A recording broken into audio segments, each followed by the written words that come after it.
Hello, welcome to the first video in my series entitled Tangleistic Interludes. I'm Amy Brody, also known as Amy in Tennessee, and today I'm going to be sharing with you a tangle of my own design that I named SWISIT. And SWISIT, as you might guess based on the bijous that I have on my workspace in front of me, is based on a single stroke, the spiral. So we will be drawing lots and lots of spirals together today. So we will not be doing printemps, we will not be doing opus, we will not be doing fleu, but the tangle that I am teaching is inspired, actually originally it was inspired by opus, but it has a few things in common with the tangle fleu. And so I'm going to grab a piece of paper to tangle on. This is just a blank 4x6 index card, and I am going to have my O1 and my graphite pencil and my tortillon handy so that I can start tangling. You should grab whatever you choose to tangle on for this series or for this session, just this one session. You can always switch to another surface if you choose, but I'm choosing the 4x6 index card. We will be practicing some strokes. At least I'm going to be practicing some strokes. And so you might want to get a scratch piece of paper. I have plenty of 4x6 index cards, so I will grab a fresh one when it's time for me to actually start the tangle. But the practice strokes that I want for you to engage in or at least watch are the basic spiral. When I draw a spiral, I tend to draw it counterclockwise to the left, at least when I'm drawing a spiral for opus. Okay, I always start with my spiral heading up and around to the left. It has a longish base and it's not a tight spiral. It's more like a curl that has, I like to add a little bit of weighting in the drop shape at the end. You could also do a spiral that has a circle at the end of it. That would give you a different look. You don't even need to add anything on the center of the spiral. You could simply be that the line just simply ends when it gets to the center. What we will be doing is drawing these over and over again. So I want for you to determine if you prefer to draw to the left or to draw your spiral to the right. See which feels better for you, because you're going to need to stick with that decision. You're going to need to see it through for the whole tangle. So I want you to be comfortable with whatever direction you choose. Either one is fine, but once you choose, you stick with it. So we are not going to be starting in the middle and working our way out. When I draw printemps, I typically start in the middle and work my way out. But for this particular tangle, we are starting with the outer tail, which is kind of long, and then just doing a rather loose scrolling spiral. So I'm going to grab a fresh index card, and I'm just going to go ahead and begin. And I tend to start this one kind of vertical. Of course, if you're working on a Zentangle tile, it doesn't matter, and it truly doesn't matter with the index card. Do whatever is comfortable for you.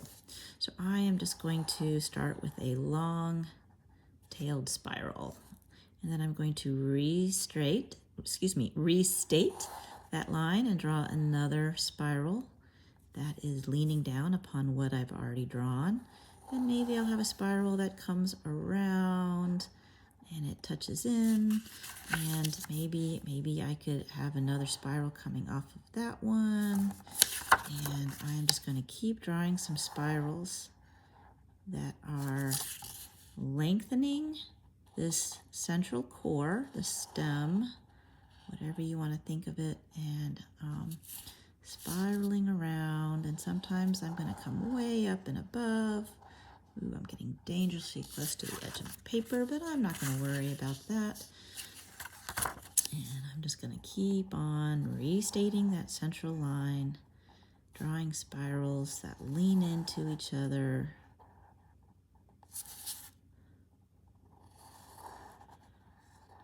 Some of them are going to be larger, some of them are going to be smaller. Let's see here, maybe I'll do one that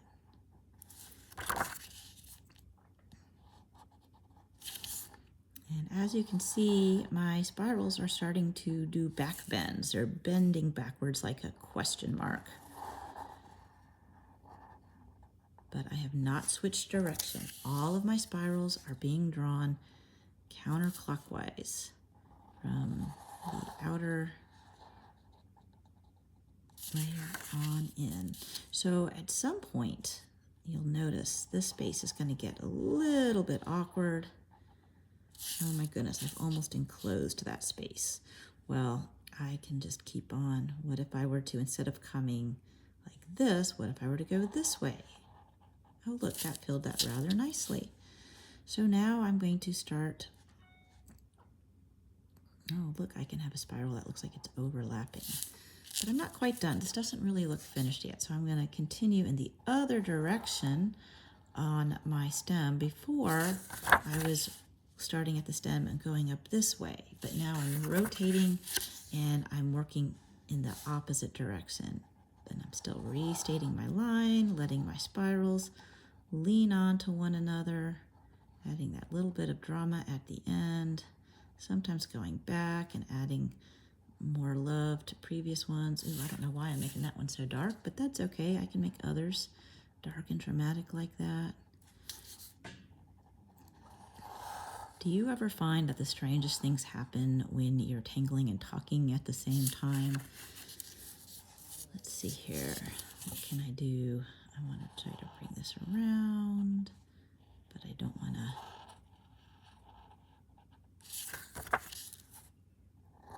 I don't know what I'm saying. I definitely don't want to mirror my spiral. I don't want to go in the opposite direction. So I'm not ever going to head towards the right. I'm only making this towards the left. And all of my spirals lean on each other and touch each other. Got a lot of little space in here that I can choose to fill however I want.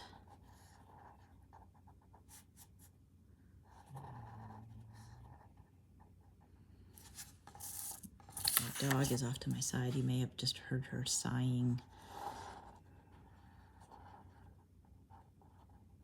She's snoozing in her comfy bed.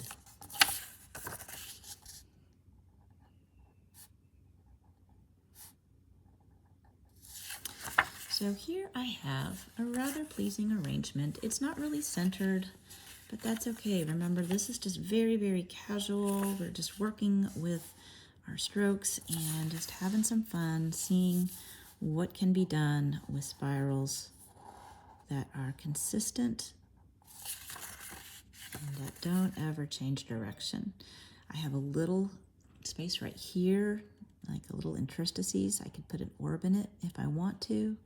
So when I'm through adding the spirals to my arrangement, to my composition, I can start adding some enhancements. So even though the keystroke for this particular tangle is the spiral, I can go back in and I can, for instance, add rounding. There's lots of little angles in here, and if I want to, I can go back in and put that little curved line and fill it in underneath so that I'm adding some weight to this area where these are all attaching to that central core, that stem, however you want to think of that. And I want everything to be kind of smoothed out. So I don't want any weird little burrs on my swirly little configuration here.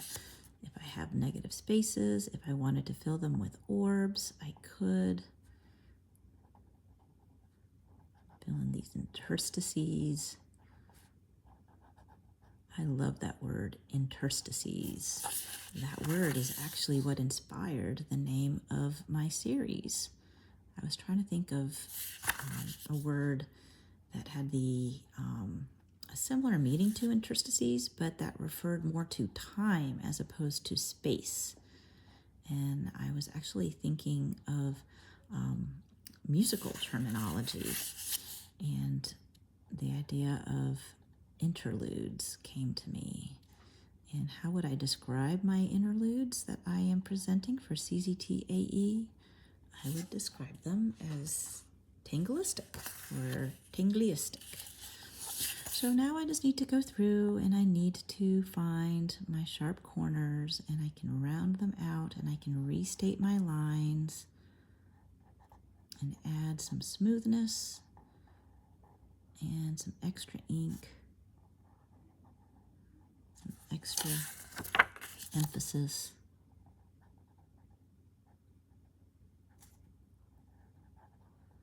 Oh, this is so relaxing, so fun.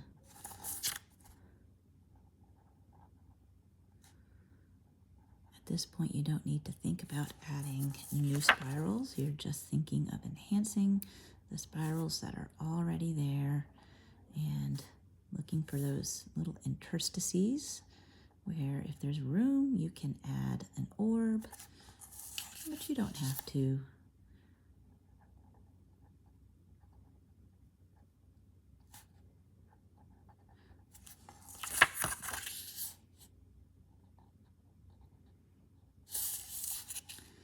So this is essentially SWISIT. Now, there is a little something that I like to do with SWISIT to give it a little more distinction and oomph. And so what I like to do is I like to add a partial frame to some parts of SWISIT. So let's say like right along here, I'm going to add just a partial frame. I'm going to add an aura for this one curve. Ta-da! And then I can make my frame ornamental by adding orbs, or I could add dots if I wanted to. I could actually do doodah in this little frame, but typically what I do when I'm doing my partial frame for SWISIT, I am just adding these orbs.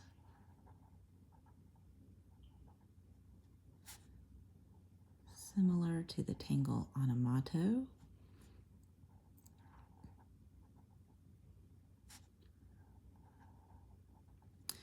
So you may be wondering where SWISIT came from.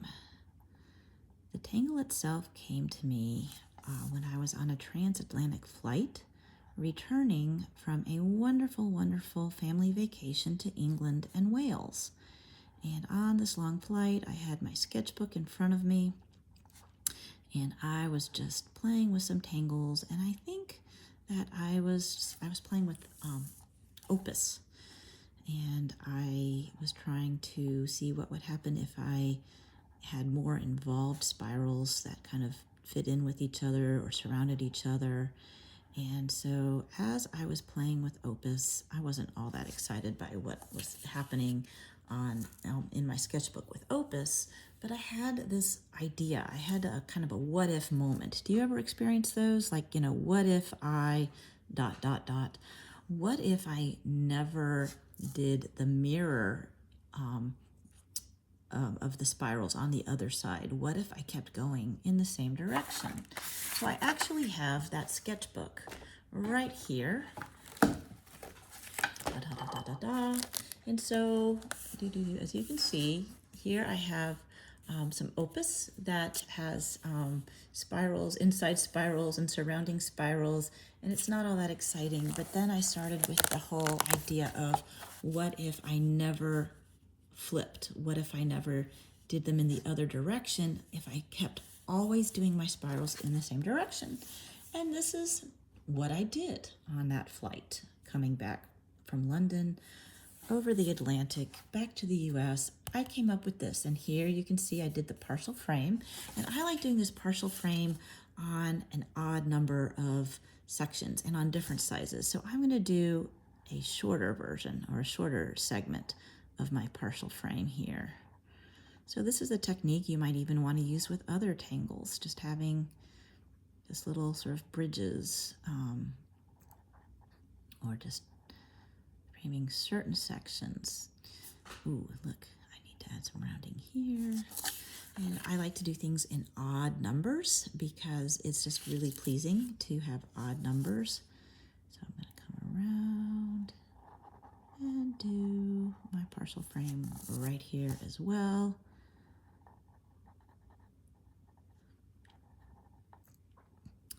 So as I came up with this tangle, I got kind of excited, and I had to come up with a name for it. And the name I chose is SWISIT, and I feel like SWISIT really suits this splendidly swirling tangle, but there's also a special meaning behind the name SWISIT. It is SWIST, and the whole meaning behind the name SWISIT is stick with it, see it through. At the beginning, I asked you to choose a direction for your spirals and then to stick with it for the entire tangle. And that is how SWISIT got its name.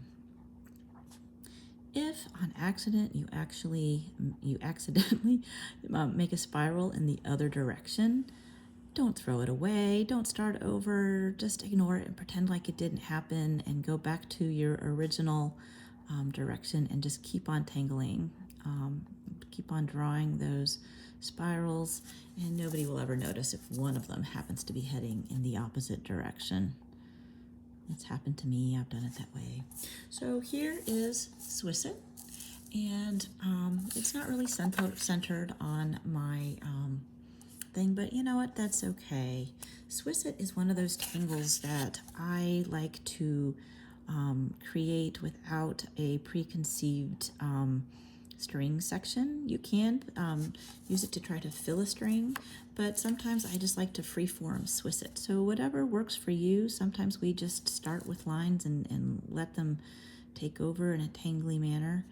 And once you have your SWISIT all drawn, ooh, you know, I feel like I want to add some more of those bridges, but I'm also a little worried about time.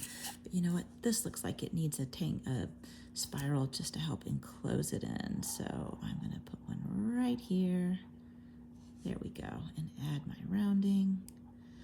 So what I want to talk to you now is about shading. So shading SWISIT is lots of fun. It adds a very lovely sense of depth and softness to this tangle. And the way I like to shade SWISIT is by shading the backbone sort of each spiral that's on the inside, the interior of the tangle. So I have a backbone here, I have a little backbone here, that looks like it's right here. This is sort of the outer part of the inner circle of the spiral. So I could also add shading around there. Ooh, I see some interstices that require some orbs. When you're shading, you're going to find all sorts of areas that might need extra attention. There's a lot going on in this tangle, even though it's just the one simple stroke. So as you're working, if you happen upon an area that needs some extra attention, that's a perfect opportunity. Ooh, this needs a little bit of rounding.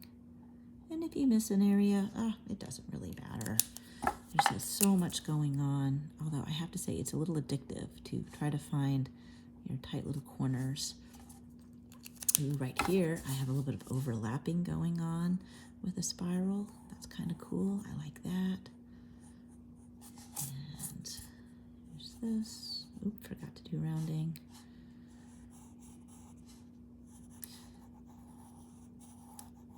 I'm trying to keep this video pretty short and simple. It's so hard not to add the rounding. As soon as I see the opportunity, I just want to grab that pen and add the love.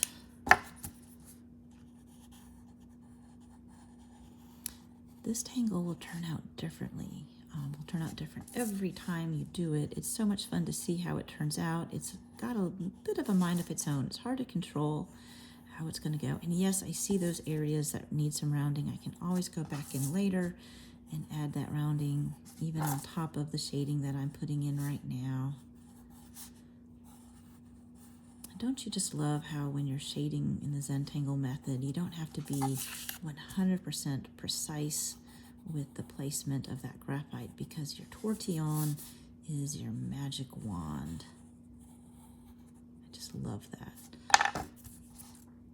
Helps you smooth things out and get that graphite where you want it to be and soften it.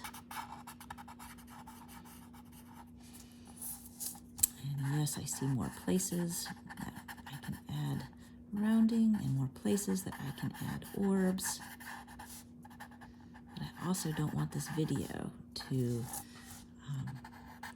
take up too much of your day. I want to give you the opportunity to try out SWISIT in your sketchbook or on your scrap paper or whatever it is that you're choosing to use to practice what I have to teach you. But as you can see, the graphite just adds this very lovely softness and really enhances the sense of depth with this tangle. So here is one that I have finished shading, and here's another one that I started shading. You know, you can see these turn out different every time. Here's one that I've added a few more bells and whistles to. I've added an aura that surrounds the entire tangle, and at some points in the aura I lifted my pen and I just have a few little dots. Sometimes when you're drawing a really, really long line, you get kind of tired and you have to lift your pen up for a break. So rather than continuing and trying to take off from the same line, sometimes I'll just put these little dots in, and it looks like, you know, a tangle enhancement instead of, just where my pen had to stop. I've also in this one added some bands within my spirals. That's just a little bit of extra ornamentation that I actually started using this little strategy in my tangle known as Amelia Shell, which is also a spiral-based tangle. Some of the little inner ends of my spirals here I left open. I think that's a nice touch as well. So this is a whimsical little version of SWISIT. And let's see, here's a smaller version on a larger card. Once I start doing SWISIT, I have a hard time stopping. So here's the original SWISIT, and I would like to show you another version I came up with. I think this was on the same flight, but later on with a different pen. You'll see it has a different weight. And I have the framing with the orbs in it, but then I also continued the frame around with perfs, and I thought that was a fun look. The final thing I'd like to show you before I wrap this up is a completed tile that features SWISIT as the central element.